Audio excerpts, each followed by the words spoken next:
Hey everyone, I'm here with the Mass Effect Andromeda 1.06 patch notes. I'm going to have links to these articles in the description below. If you prefer to read them yourself, then go ahead and do so. But if you want to see some gameplay from me overlapping with some of these changes to give you the visuals of what some of these changes look like in-game, then stick around and watch. So in the upcoming patch, we continue to improve our cinematic scenes, particularly in the opening hours of the game.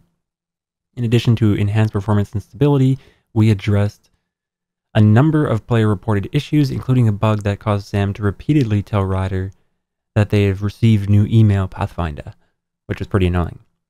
Because we don't want players to miss any of the great side conversations with their crew, dialogue options will no longer appear grayed out if a character has more to say.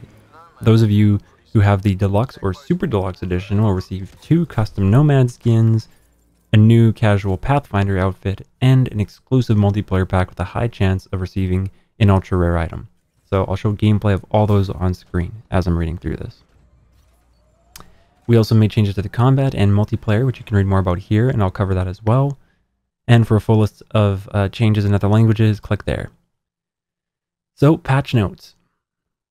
Fixed an issue that caused single-player difficulty to impact multiplayer, improved performance and stability, various improvements to cinematic scenes, fixed an issue where Sam would mistakenly tell Ryder that they had new email, conversation options no longer appear grayed out if new content is available, improved legibility of subtitles, which I believe the subtitles are now bigger. I saw a thread about that on Reddit. I don't think they're any more better synced up, even though I personally never had complaints about it. I think some people do. It could be different between the different languages as well. So who knows exactly what that means. At the very least, I do think they're bigger. Once again, I'll have that on screen. Maximum Nexus level increased to 29. Single player balance improvements at higher difficulties. Fixed issues with player animations getting stuck when jumping or changing direction repeatedly. I think that was this weird like stutter thing where you'd kind of get stuck in an animation. You weren't really moving fast. I had that before. Increase the number of autosaves allowed. Special items will not carry over into New Game Plus. Fixed an issue where subtitles would not appear while waiting at the dialogue wheel if subtitles were disabled. Fixed issue that could cause AVP to reset to 0 for all planets except Kadara. Weapon and armor vendors now carry inventory once the player reaches level 61. Chest armors now have level restrictions. Dang it!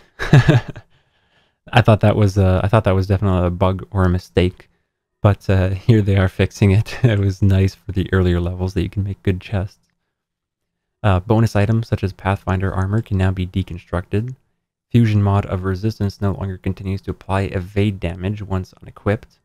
Improved responsiveness of control sticks on the PC over here, so I don't care. Fixed clipping issue on Sarah Ryder's casual jacket. Added graphics options to motion blur and depth of field. Fixed issue where Remnant VI would stop attacking. Turbocharge will not deplete spare ammo when a weapon uses the vintage heatsink augmentation. Fixed interaction with datapad in search for the Remnant Drive core mission. Fixed issue where squadmate could not be killed if revived by a fiend at Site 2. If killed by a fiend at Site 2, pardon me. Swapping a dead squadmate at a loadout will not cause them to die permanently.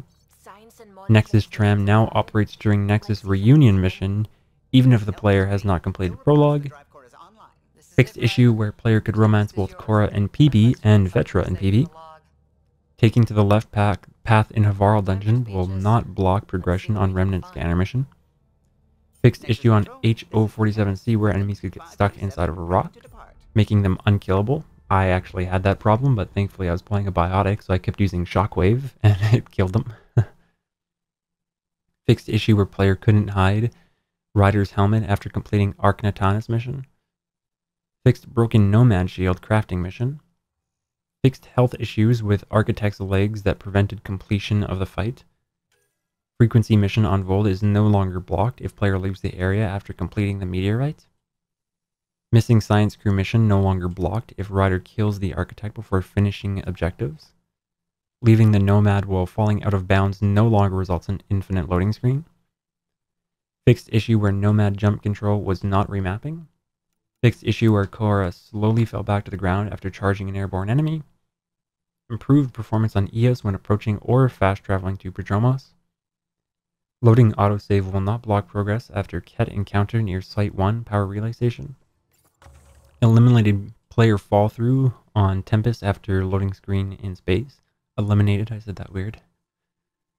Reduced the cost of strike team equipment and improved its effectiveness. A default rider name can now carry over to New Game Plus. And on PC, fixed an issue where dialogue choices would auto-select when using the mouse and keyboard. I had that issue a couple times. I thought it was honestly, there was something wrong with my mouse, so I had to restart the game, and I was like, oh, what the heck, is my mouse breaking on me? Good to know that it wasn't. PC, improvements to display when running at different resolutions. Now PS4, fixed a crash that occurred when sitting in the main menu for more than 2 minutes. PS4 fixed a crash that occurred when moving from multiplayer back to the main menu. Now multiplayer, fixed an issue where player could crouch repeatedly while interacting with a device. Player's deceased character no longer falls through the floor after an ascended attack in the extraction zone on Fire Base Icebreaker, and improvements to reduce lag for players and hosts. So now onto the multiplayer notes. I'm not going to read all the multiplayer notes because there are a lot of very detailed changes, specifically to increasing of damages for the weapons. Once again, the link is in the description below, so if you want to read these for yourself and see all the specific damage increases, go ahead and do so. I'm just going to cover the more general stuff here. So we've received a lot of community feedback about balance in multiplayer. We've improved the overall experience based on feedback at our own testing. Powers and weapons underperforming at higher difficulties were underperforming, particularly power combos and assault rifles. As a result, players heavily relied on the Vanquisher and melee-focused classes. We found current damage levels significantly slowed the pace of games on gold and silver, and to fix this, we started to overhaul the balance in multiplayer. Today's changes are the first step in that process.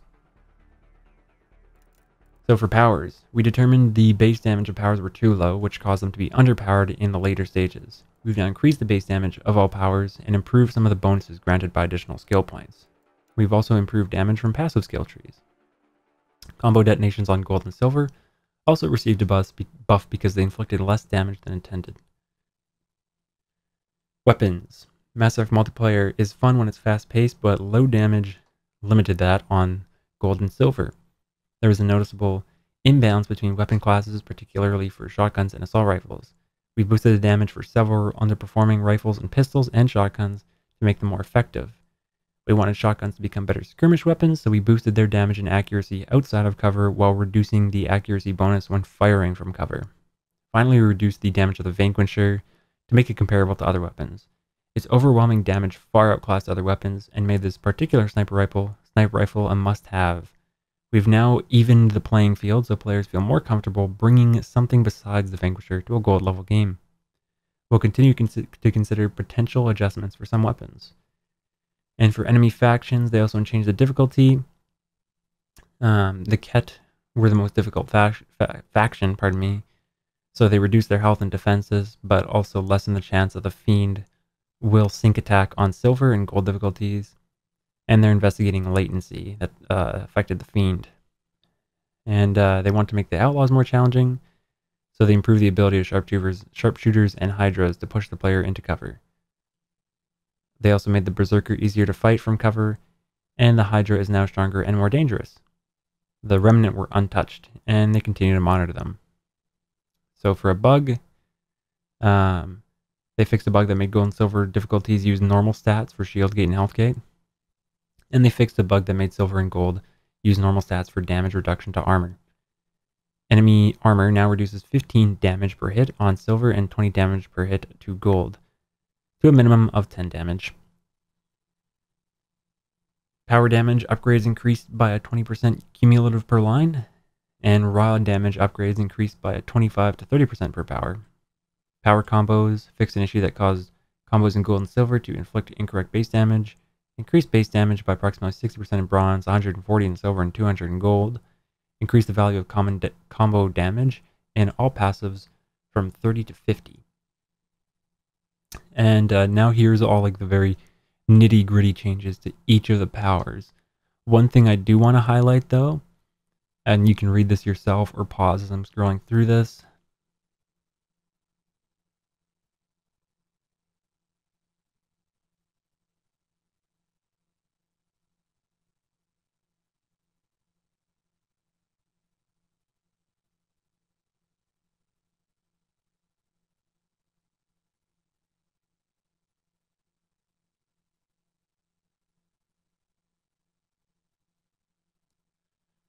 So taking a look at the assault rifles really quick down here, just to give you an example of how much better some of these are.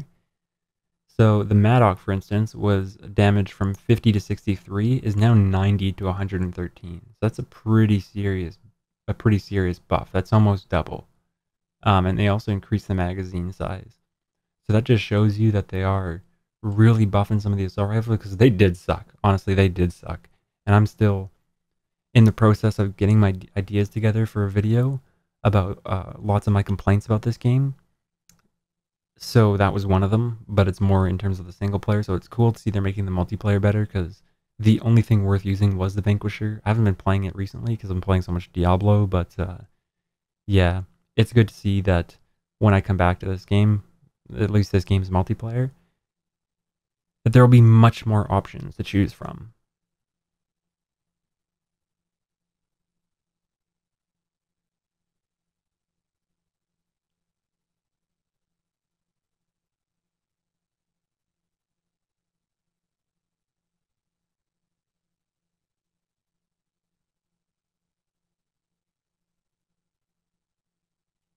Here, the Vanquisher, you can see it was 675 to 810, is now reduced to 600 to 720.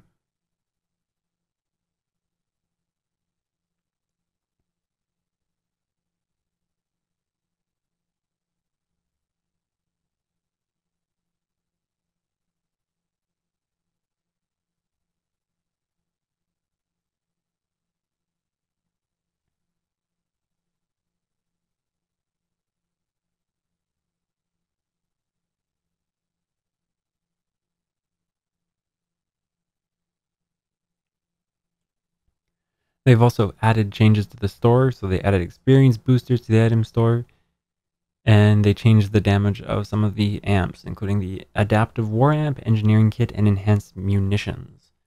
That's it for this video. That is all the patch notes. I will continue to cover Mass Effect patch notes and continue to release Mass Effect Andromeda content as more stuff comes out for the game, and as I feel like making it, because I do have one video sort of in the works right now for Mass Effect Andromeda. That's going to be it for this one. Likes and comments are always appreciated on these. I got a new intro. This is my second time using it on a video, so stick around for that in a second. But until next time, bye for now.